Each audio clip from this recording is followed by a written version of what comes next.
Pemirsa, Wakil Menteri Ketenagakerjaan Immanuel Ebenezer menyoroti dugaan eksploitasi anak yang menjadi pemain sirkus Taman Safari. Meski belum ada laporan resmi, namun pemerintah berkomitmen akan terus melindungi hak-hak pekerja, termasuk di industri hiburan.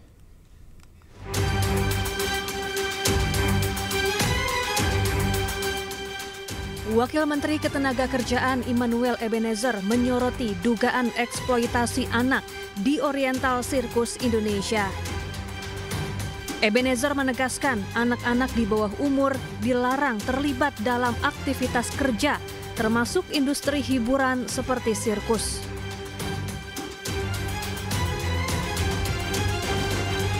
Meski belum ada laporan resmi yang diterima Kementerian Ketenagakerjaan, namun pemerintah memastikan akan terus melindungi hak-hak pekerja. Sebelumnya kisah pilu diceritakan sejumlah mantan pemain sirkus saat bertemu Wakil Menteri HAM Mugianto. Mereka mengaku kerap dianiaya, diberi kotoran hewan, dan tidak diobati saat mengalami kecelakaan kerja. Bahkan, para pemain sirkus anak-anak dipisahkan dari orang tua mereka selama bertahun-tahun. Para pemain sirkus juga sudah 2 kali mendatangi DPR untuk mengadukan peristiwa kelam yang mereka alami.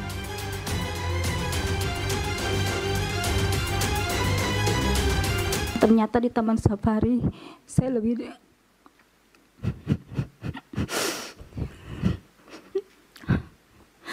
keras lagi saya dilatih. Saya dapat penyiksaan lagi, Pak. Sampai saya melarikan diri karena saya nggak tahan. Setelah saya melarikan diri 3 hari kemudian saya menghirup udara luar, saya ditangkap lagi dengan security. Dan setelah itu saya dibawa ke pos security dan saya dibawa pulang. Di tengah jalan pun saya sudah dipukulin, sudah dikata-katain kasar seperti binatang. Sampai rumah saya dimasukin ke kantornya dan saya disetrumin, Pak, pakai setruman gajah. Sampai saya lemes, sampai kelamin saya disetrumin. Akhirnya saya jatuh, saya lemes, saya minta ampun, saya sakit, tapi dia tidak mendengarkan omongan saya, malah dia menambahkan pukulan itu. Sementara itu, di rapat Komisi 3 DPR Senin lalu, pemilik sirkus membantah tuduhan eksploitasi dan pelanggaran HAM. Yang dijawab sana, tolong Bapak mungkin, kan itu diserahkan ke orang tua saya. Nah kan saya juga nggak tahu, kan saya masih kecil juga di sirkus sama-sama mereka semuanya. Dan bedanya nggak berapa. Dan diserahkan sana, perjanjian apa kita tidak tahu juga. Tapi kan sudah, ya, maaf ya, mereka sudah ditelusurkan ke tempat-tempat mereka punya, mana kan dari panti asuhan, dari mana semua mereka sudah kenal, mereka datang ke rumah, ini semuanya, menitip semuanya. Komisi 3 DPR meminta pihak OCI dan korban duduk bersama menyelesaikan kasus ini secara kekeluargaan. Jika dalam 7 hari tidak menemui titik terang, maka kasus ini akan dibawa ke penegak hukum. Sementara Komisi 13 DPR mendesak Bareskrim Polri mengusut tuntas kasus ini. Tim Liputan iNews melaporkan. Pemirsa, polisi menangkap terduga pelaku pembunuhan pria yang jasadnya terbungkus karung yang ditemukan di kawasan Batu Ceper, Kota Tangerang, Banten. Pelaku dibawa ke Polda Metro Jaya untuk menjalani pemeriksaan.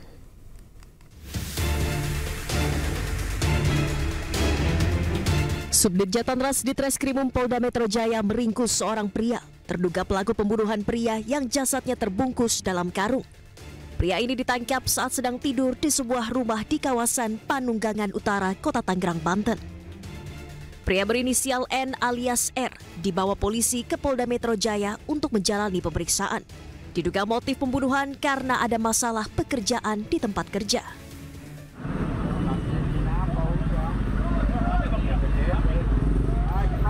Sebelumnya jasad pria ditemukan terbungkus dalam karung di saluran air Jalan Daan Mogot, kilometer 21, Batu Ceper, Kota Tangerang. Korban ditemukan setelah warga mencium bau menyengat. Jasad tanpa identitas itu diperkirakan telah tewas 2 hingga 3 hari sebelum ditemukan. Berdasarkan hasil olah tempat kejadian perkara, pada tubuh korban ditemukan tanda-tanda kekerasan. Diduga jasad pria merupakan korban pembunuhan yang diperkirakan berusia 20 hingga 30 tahun. Karung tersebut ditemukan di dalam got ya, yang ada di Jalan Daan Mogot tersebut. Mayat adalah seorang laki-laki. Namun saat ini identitasnya belum diketahui, saat ini masih Mr. X, dan dari hasil pemeriksaan luar tadi bahwa ada kekerasan ya pada kepala termasuk bagian tangan. Tentunya ini saat ini ada dugaan adanya peristiwa pidana terhadap orang tersebut. Tentunya saat ini kami mohon waktu untuk melakukan penyelidikan.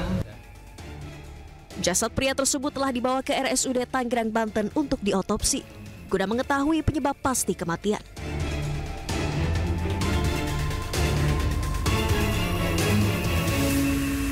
Seorang pria di Kabupaten Maros, Sulawesi Selatan tertusuk senjata tajam yang ia gunakan saat melakukan ritual adat prosesi pernikahan. Korban tewas dengan kondisi luka tikaman di bagian dada.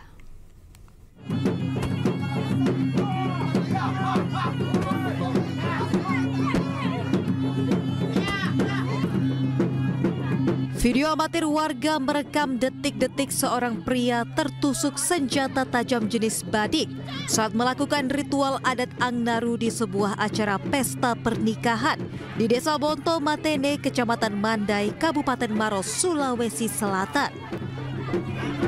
Saat berusaha menampilkan ilmu kebalnya, korban Rizal 33 tahun ini justru tertancap badik yang ia gunakan.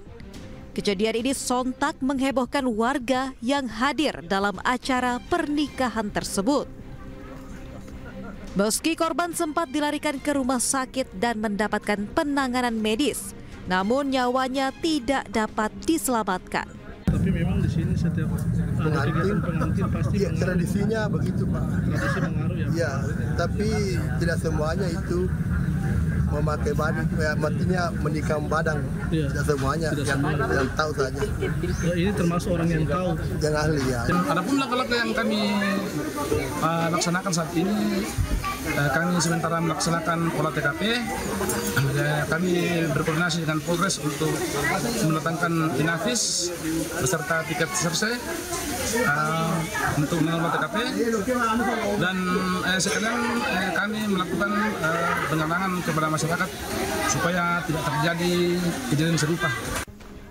Sementara itu, pihak keluarga menganggap kejadian ini sebagai musibah dalam pelaksanaan adat pesta pernikahan Bugis Makassar. Diketahui ritual adat Angnaru ini memiliki makna yang sakral dan sering ditampilkan dalam berbagai acara adat, termasuk pesta pernikahan. Dari Kabupaten Maros, Sulawesi Selatan, Wahyu Ruslan, iNews melaporkan. Oknum anggota Polres Pacitan yang diduga memperkosa tahanan wanita diberhentikan tidak dengan hormat. Oknum polisi tersebut memperkosa korban di ruang tahanan kantor polisi.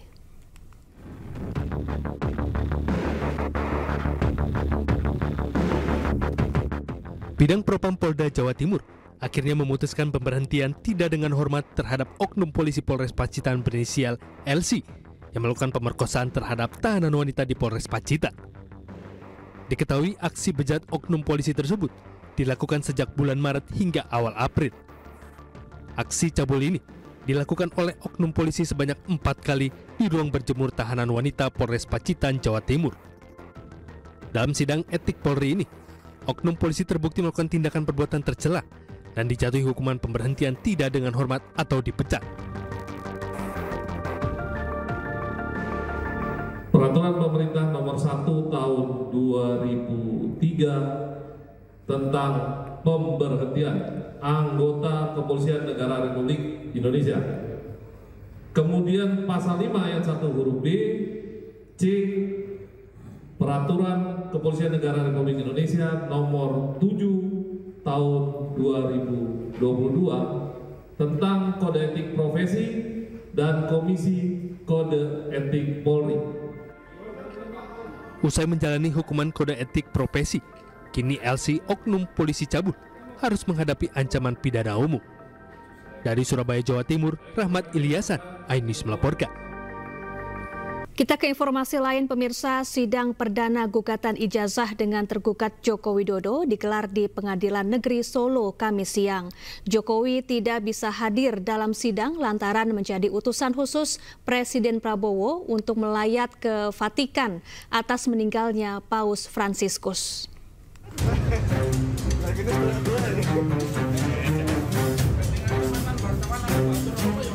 Pengacara asal Solo, Muhammad Taufik sebagai pihak penggugat mendatangi Pengadilan Negeri Solo bersama sejumlah kuasa hukumnya menghadiri sidang perdana dalam perkara ijazah Presiden ke-7 Joko Widodo. Taufik tidak berkomentar saat ditanyai sejumlah persiapan sidang oleh awak media. Sidang gugatan ijazah Presiden ke-7 Joko Widodo digelar di ruang Suryadi. Sidang sempat diskorsing selama 20 menit karena kuasa hukum tergugat 3, yakni SMA Negeri 6 Solo, belum didaftarkan. Sementara itu sebagai pihak tergugat 1, Joko Widodo sendiri tidak bisa hadir dan diwakili kuasa hukumnya. Menurut kuasa hukumnya, Jokowi tidak bisa hadir karena menjadi utusan khusus Presiden Prabowo untuk melakukan lawatan ke Vatikan atas meninggalnya Paus Fransiskus. Kuasa hukum Jokowi juga menyebut agenda sidang perdana kali ini adalah mediasi. Dalam mediasi tentu saja saya ingin mengetahui terlebih dahulu resume yang dibuat oleh pihak penggugat seperti apa tuntutannya kepada pihak tergugat. Nah, setelah mengetahui apa yang dibuat oleh penggugat melalui kuasa hukumnya berupa resume, saya baru bisa konsultasi kepada Pak Jokowi apakah perlu dipenuhi atau tidak. Jadi saya tidak bisa untuk memutuskan seketika tanpa terlebih dahulu untuk melakukan konsultasi dan koordinasi dengan Pak Jokowi. Setidaknya ada 4 pihak yang menjadi tergugat dalam kasus ijazah Jokowi ini. Selain Jokowi sebagai tergugat 1, kemudian ada KPU Kota Solo sebagai tergugat 2, SMA Negeri 6 Solo sebagai tergugat 3, dan Universitas Gadjah Mada sebagai tergugat 4. Sidang dipimpin Ketua Majelis Hakim Putu Gede Haryadi dengan anggota Sutikna dan Wahyuni Prasetyaningsih. Dari Solo, Jawa Tengah, Septiantoro, iNews melaporkan. Ya, selain sidang perdana terkait gugatan ijazah, sidang perdana gugatan Wan Prestasi mobil SMK dengan tergugat Presiden RI ke-7 Joko Widodo ditunda di Pengadilan Negeri Surakarta karena Kiai Haji Ma'ruf Amin tidak hadir. Sementara itu di Pengadilan Negeri Tangerang, ketidakhadiran saksi kunci dalam sidang sengketa tanah sempat membuat suasana persidangan memanas.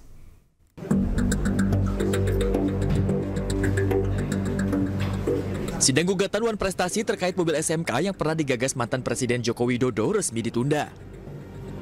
Penundaan ini disampaikan Ketua Majelis Hakim I Putu Gede Haryadi dalam sidang yang digelar di Pengadilan Negeri Surakarta. Penundaan dilakukan karena tergugat 2, yakni mantan Wakil Presiden Kiai Haji Ma'ruf Amin tidak hadir dalam persidangan. Ya, sekarang berdasar peraturan Mahkamah Agung itu panggilannya melalui pos tercatat seperti itu. Nah, dia kan bisa di-tracking mereka sampai di mana. Dan itu sudah sudah diterima langsung oleh terduga 2. Tapi tidak hadir hari ini, gitu kan. Karena sesuai ketentuan harus dipanggil lagi. Pengadilan Negeri Kota Tanggerang, Banten menggelar sidang terdakwa pidana pemalsuan sertifikat tanah Kepala Desa Wanakerta Tumpang, Sugian bin Sali. Sidang sempat ricuh lantaran terdakwa mempermasalahkan ketidakhadiran saksi kunci, yakni mantan Ketua Panitia Pendaftaran Tanah Sistematis Lengkap dari kantor ATR BPN Kabupaten Tanggerang. Kami sangat menyayangkan di dalam persidangan ini saksi-saksi yang dilakukan oleh JPU tidak maksimal dihadirkan, termasuk Ketua Panitia PTSL, di mana tidak dihadirkan walaupun sudah ada pemanggilan, tapi tidak dilakukan pemanggilan kedua kali lagi untuk hadir. Sidang ditunda dan dilanjutkan kembali pada hari Senin tanggal 28 April 2025 dengan agenda menghadirkan para saksi. Dari Surakarta, Jawa Tengah dan Tangerang, Banten, Septiantoro dan Sukron, iNews melaporkan. Kita ke informasi lainnya, pemirsa. Presiden Prabowo Subianto merespons dan menghormati 8 tuntutan Forum Purnawirawan Prajurit TNI. Melalui penasihat khusus Presiden bidang politik dan keamanan Wiranto, permintaan telah sampai ke tangan Presiden dan tengah dipelajari dengan seksama.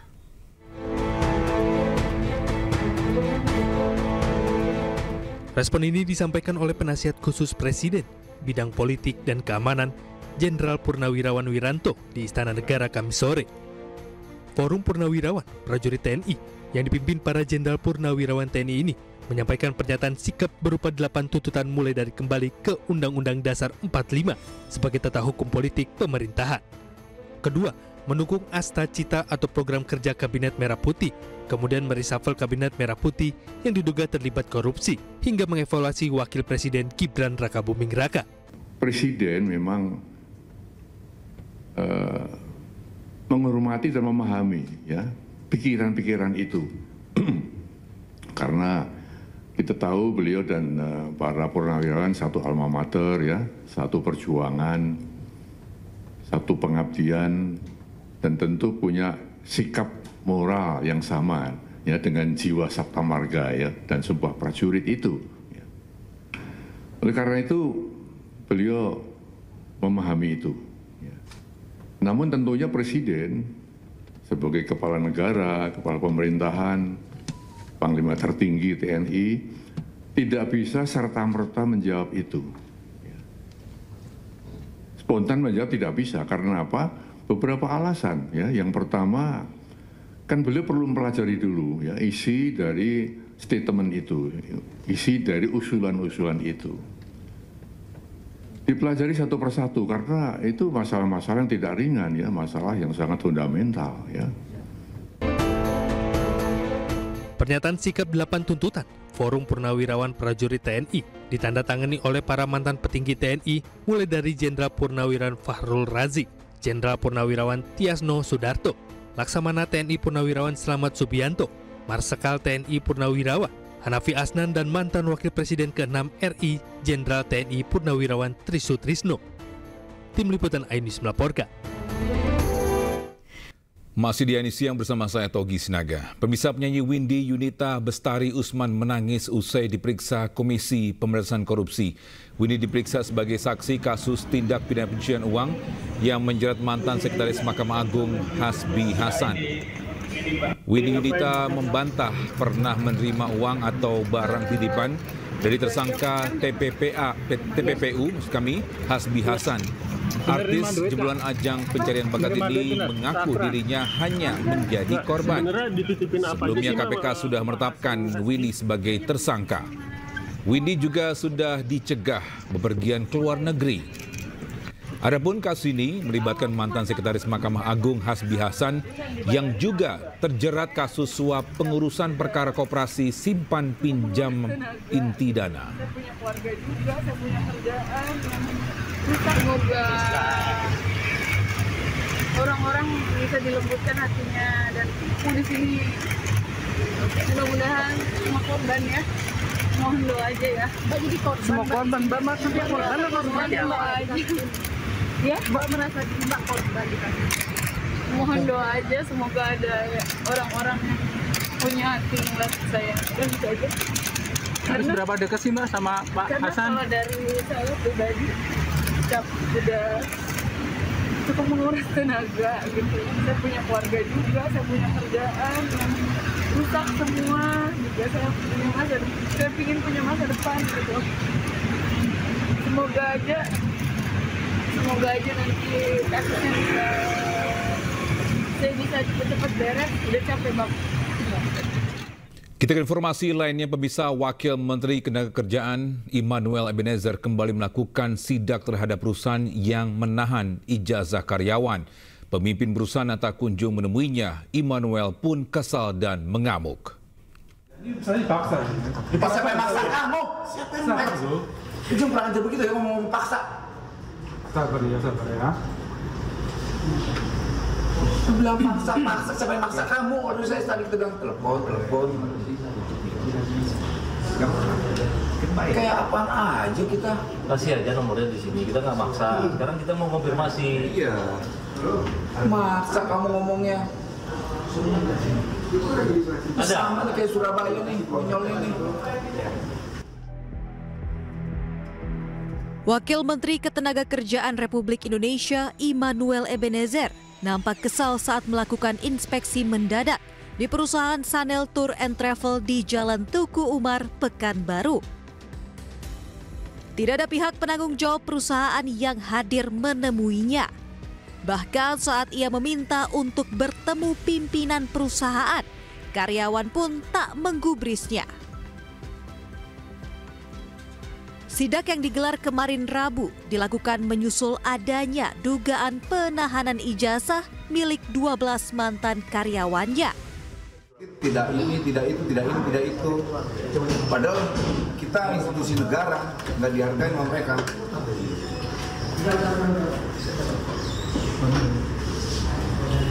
Yang jelas kami bukan sedang memeras ya, kami tidak minta duit. Kehadiran kita ke sini kita minta hak dokumentasi yang nggak boleh kalian tahan.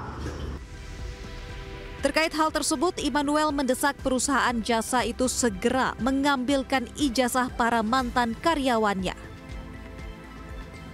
Jika dalam waktu dekat perusahaan tidak juga mengembalikannya, maka terancam disegel bahkan ditutup. Ini masalah-masalah terkait tenaga kerja yang ijazahnya ditahan, dan itu jelas-jelas tidak baik dan melanggar, dan kita tidak mau hal ini terjadi dimanapun, karena industrial itu terkait dokumentasi, ini kan dokumentasi pribadi orang yang nggak boleh ditahan oleh siapapun. Kayak tadi mereka mau nyari kerja akhirnya nggak bisa, kenapa ijazah ditahan? Ini kan keterlaluan menurut saya. Dan di Surabaya, terjadi juga di Riau, dan saya yakin terjadi di mana-mana. Dan kita akan melakukan sidak itu ke semua tempat, kita nggak peduli. Mereka mau backingnya siapa, kita tabrak. Sementara itu, salah seorang mantan karyawan mengaku sudah 6 tahun ijazah miliknya ditahan. Awalnya saya ditahan kan, mungkin ada komplain atau ada barang hilang. Setelah 1 bulan 2 bulan kan tak ada komplain, berarti aman. Secara tanggung jawab saya udah putus, udah selesai. Di tahun berapa tuh? Di 2019 itu. 2019. Ya, tapi dari sampai 2020 saya mengurus, tetap nggak bisa dikeluarin. Sebelumnya alasan perusahaan menahan ijazah sebagai jaminan apabila ada barang hilang. Namun nyatanya hingga para karyawan berhenti bekerja, perusahaan tak kunjung mengembalikan ijazah yang ditahan. Dari Pekanbaru, Riau, Indra Yose Rizal, iNews melaporkan.